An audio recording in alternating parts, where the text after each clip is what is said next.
Hello out there, interwebers! Today, Gaming for Couples is bringing you a slightly different kind of video. We were going to do a regular style video, but then Tim started talking about the Legend of Zelda games, and he got a bit ranty. So here is a husband giving his very strong opinions about something, and me listening and being supportive. We present to you Tim's rant time about why Ganondorf is a terrible villain. So I'm guessing that you clicked on this video for one of two reasons. Either you're a fan of the channel, in which case thanks for being here.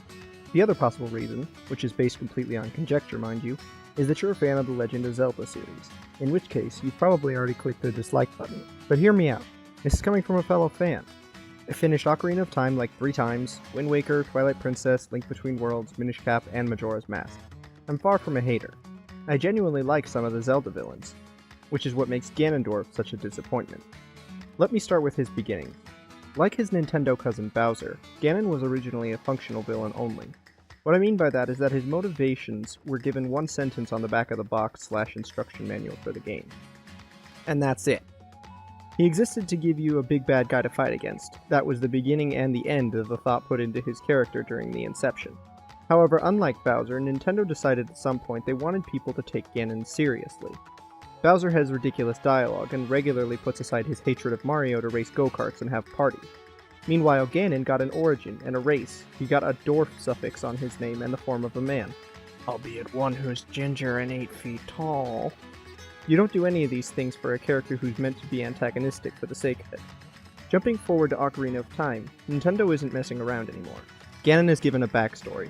We watch him kidnap the princess and threaten her life, watch him take the throne of Hyrule, and then do nothing. Link travels in time 7 years to become an adult and gain the skills to face Ganondorf, who in that time has conquered one town. I mean, sure, Castle Town has been obliterated and overrun with Redead, but the rest of the world is virtually unchanged considering the, quote, king of all evil has been completely unopposed for 7 years. Yes, Zora's domain is frozen and the Gorons are imprisoned, but we didn't see any of that. And this is only due to his, quote, evil influence, not anything he personally did. Kakariko Village, Lake Hylia, Hyrule Field, Kokiri Forest, these are all just as happy and upbeat as before. We know Ganondorf desires the Triforce, which, for those unfamiliar, is a magical wish-fulfilling MacGuffin split into 3 pieces, with him having one, the princess having another, and Link having the third. So why does he simply sit in his castle for 7 years, seemingly content to rule over a ruined Hyrule castle and town? He traps Zelda in a crystal towards the end of the game. Again, without actually appearing in person or doing anything.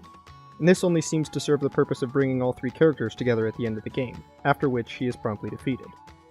I realize that some of my complaints are due to the fact that this game is over 20 years old, and few other games on the Nintendo 64 had anything like this at all.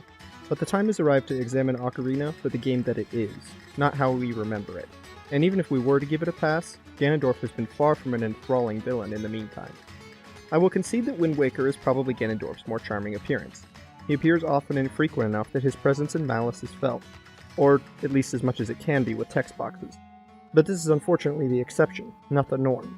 You would think that as Nintendo transitioned from the cutesy Wind Waker into the dark and cinematic Twilight Princess that Ganondorf would follow along and grow darker and more present, but he is arguably at his worst in this title.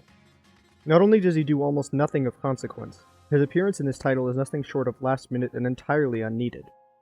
Twilight Princess has its fair share of supporters and critics, but one thing about it that I have never heard defended at all was the last minute appearance of Ganondorf in Twilight Princess. And I mean last minute. Throughout Twilight Princess, Link struggles to beat back the corruption of Zant, who appears in person at several different points, forces Zelda to surrender herself as his hostage, and nearly beats the disguised Princess Midna to death. Zant is on his way to joining Girahim from Skyward Sword in the Zelda Villains Hall of Fame. When halfway through the final act in the game, he's struck down and replaced with none other than the Ginger Dork himself. Because reasons. And even worse, when compared with Zant's active role in the story, what does Ganondorf do after taking back control? Throws up a magic barrier, that no one in town reacts to, by the way, and sits in his castle to do nothing. Before being killed by Link. Again. And finally we come to his most recent outing. Unfortunately, while there's no denying that Breath of the Wild is a great game, there is also no denying that Ganondorf is at his absolute worst in this title. Calamity Ganon, as he's known in this title, is essentially a giant pig ghost thing made of smoke. He has no personality, no dialogue. His only real purpose as an antagonist is to serve as a plot device to hold Zelda hostage for 100 years in Hyrule Castle waiting for Link to save her. And also, somehow keeping her alive and young that entire time. Dermatologists hate her! Discover this one weird trick to staying young for 100 years! Anyway, while it's true that concessions were made in the storytelling of this game to keep the feeling of freedom and exploration, a choice I consider to be an unnecessary mistake, just my 2 cents, there is at least enough of an effort made in the story department for the player to expect something of interest in the villain's corner. How did the formerly dead/trapped Ganondorf become a ghostly pig creature? What is his goal? Is he trying to destroy Hyrule or control it? Why doesn't he speak? How can he control the giant machines around Hyrule called Guardians and Divine Beasts? Exactly 0 of these questions are given any sort of answer. Because reasons is all you're going to get from this Ganon. This leaves him feeling like his original incarnation, a villain in purpose only. He exists to give you something to beat at the end of the game. And that's it. This was probably done as an intentional choice, as Breath of the Wild was meant to be a recentering of the series' values back to what made it good in the first place.